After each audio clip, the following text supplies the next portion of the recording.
Γεια σας, είμαι ο Άτεν. Σήμερα θα σας αποκαλύψω ποιος είναι ο αριθμός που είχα στείλει τηλεπαθητικά την προηγούμενη φορά στο προηγούμενο vlog που έκανα. Ο αριθμός είναι αυτός.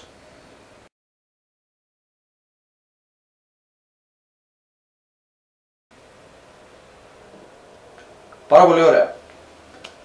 Διάλεξα έναν σχετικά απλό αριθμό για να μπορέσετε να τον βρείτε. Τώρα, όσοι το βρήκατε, συγχαρητήρια, οι υπόλοιποι κάποια άλλη φορά σε κάποιο άλλο vlog. Πάει αυτό. Σήμερα θα σας μιλήσω για την διαίσθηση. Μια γενική εικόνα όσον αφορά άλλη μια ιδιότητα των ψυχικών δυνάμεων.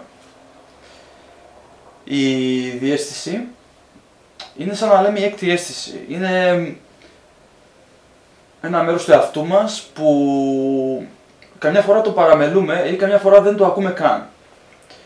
Είναι πολύ διαφορετική από τη σκέψη, είναι πιο γρήγορη από τη σκέψη. Για παράδειγμα, έχουμε κάτι στο μυαλό μας, π.χ. έχουμε ένα πρόβλημα και παρόλο που η διαίσθηση μας δίνει την απάντηση, δεν την ακούμε και προσπαθούμε με το μυαλό μας να βγάλουμε το συμπέρασμα.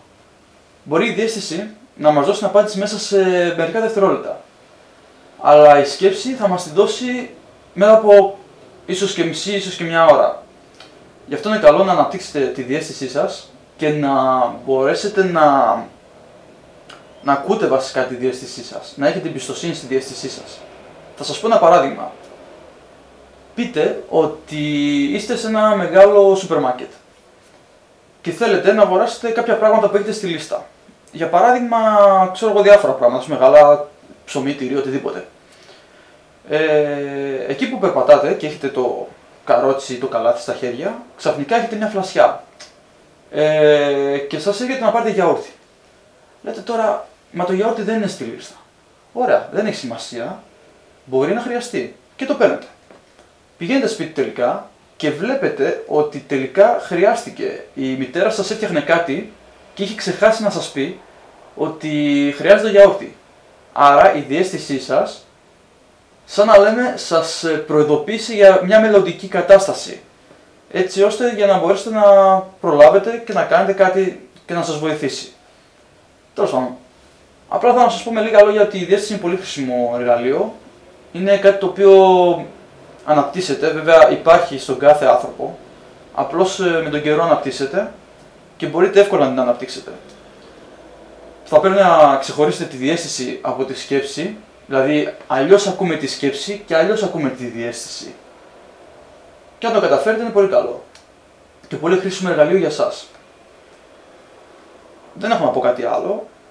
Αν σας ενδιαφέρει, ψάξτε το.